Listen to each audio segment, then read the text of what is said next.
जय श्री कृष्ण, जय मदन गोपाल। मित्रों, श्राद्ध पक्ष की एकादशी इंद्रा एकादशी के नाम से सुविख्यात है। जी हाँ, इंद्रा एकादशी जो कि हमारे पितरों को सद्गति देने वाली एकादशी है। आइए इस एकादशी का महात्म्य हम श्रद्धापूर्वक भारपूर्वक श्रवण करते हैं। युधिष्ठिर ने पूछा, हे मधुसूदन, कृपा करके मुझे यह बताइए कि आश्विन के कृष्ण पक्ष में कौन सी एकादशी होती है। भगवान श्री कृष्ण बोले, राजन, आश्विन मास के कृष्ण पक्ष में इंद्रा नाम की एकादशी होती है। उसके व्रत के प्रभाव से बड़े बड़े पापों का नाश हो जाता है। नीच योनि में पड़े हुए पितरों को भी यह एकादशी सद्गति देने वाली है। राजन, पूर्व काल की बात है। सतयुग में इंद्रसेन नाम से विख्यात एक राजकुमार थे जो महिष्मतीपुरी के राजा होकर धर्म पूर्वक प्रजा का पालन करते थे। उनका यश सब ओर से फैल चुका था। राजा इंद्रसेन भगवान विष्णु की भक्ति में तत्पर हो गोविंद के मोक्षदायक नामों का जप करते हुए समय व्यतीत करते थे और विधि पूर्वक अध्यात्म तत्व के चिंतन में संलग्न रहते थे। एक दिन राजा राज्य सभा में सुखपूर्वक बैठे हुए थे। इतने में ही देव ऋषि नारद आकाश से उतरकर वहां आ पहुंचे। उन्हें आया हुआ देख राजा हाथ जोड़कर खड़े हो गए और विधि पूर्वक पूजन करके उन्हें आसन पर बिठाया। इसके बाद वे इस प्रकार बोले, मुनिश्रेष्ठ, आपकी कृपा से मेरी सर्वथा कुशल है। आज आपके दर्शन से मेरी संपूर्ण यज्ञ क्रियाएं सफल हो गई। हे देव ऋषि, अपने आगमन का कारण बताकर मुझ पर कृपा करें। नारद जी ने कहा, नृपश्रेष्ठ, सुनो, मेरी बात तुम्हें आश्चर्यपूर्वक में डालने वाली है।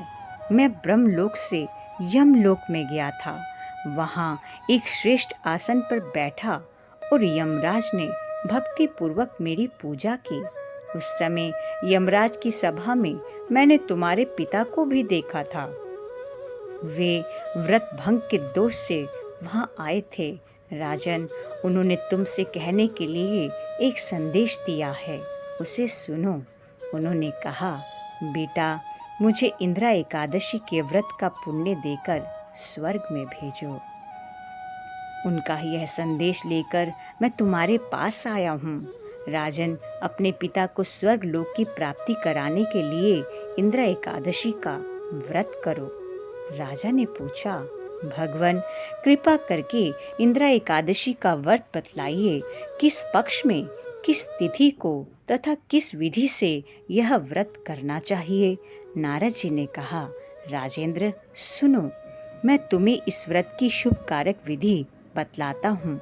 आश्विन मास के कृष्ण पक्ष में दशमी के उत्तम दिन को यह श्रद्धा पूर्वक चित्त से प्रातःकाल स्नान करो।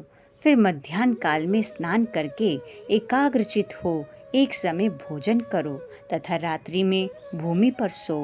रात्रि के अंत में निर्मल प्रभात होने पर एकादशी के दिन दातुन करके मुंह धोवो। इसके बाद भक्ति भाव से निम्नांकित मंत्र को पढ़ते हुए उपवास का नियम ग्रहण करो। अधस्थित्वा निराहारः सर्वभोग विवर्जितः शवो भोक्ष्ये पुंडरीकाक्ष शरणं मे भवाच्युत। कमल नयन भगवान नारायण, आज मैं सब भोगों से अलग हो निराहार रहकर कल भोजन करूँगा। हे अच्युत, आप मुझे अपनी शरण दें। इस प्रकार नियम करके मध्याह्न काल में पितरों की प्रसन्नता के लिए शालग्राम शिला के सन्मुख विधि पूर्वक श्राद्ध करो और दक्षिणा में ब्राह्मणों का सत्कार करके उन्हें भोजन कराओ। पितरों को दिए हुए अन्नमय पिंड को सूंघकर गाय को खिला दो। फिर धूप और गंध आदि से भगवान ऋषिकेश का पूजन करके रात्रि में उनके समीप जागरण करो। तत्पश्चात सवेरा होने पर द्वादशी के दिन पुनः भक्ति पूर्वक श्री हरि की पूजा करो उसके बाद ब्राह्मणों को भोजन कराकर भाई बंधु नाती और पुत्र आदि के साथ स्वयं भोजन मौन पूर्वक करो। राजन, इस विधि से आलस्य रहित होकर यह व्रत करो। इससे तुम्हारे पितृ भगवान विष्णु के वैकुंठ धाम में चले जाएंगे। भगवान श्री कृष्ण कहते हैं, राजन, राजा इंद्रसेन से ऐसा कहकर देवऋषि नारद अंतर्धान हो गए। राजा ने उनकी बताई हुई विधि से अंतःपुर की रानियों, पुत्रों और भृत्यों सहित उस उत्तम व्रत का अनुष्ठान किया। कुंती नंदन, व्रत पूर्ण होने पर आकाश से फूलों की वर्षा होने लगी।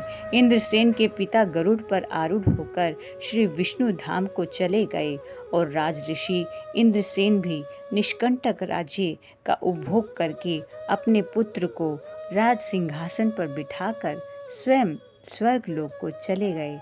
इस प्रकार मैंने तुम्हारे सामने इंदिरा एकादशी व्रत के महात्म्य का वर्णन किया है। इसको पढ़ने और सुनने से मनुष्य सब पापों से मुक्त हो जाता है। ओम नमो भगवते वासुदेवाय। ओम नमो भगवते गोविंदाय अनंताय नमः। अच्युताय नमः। गोविंदाय नमः।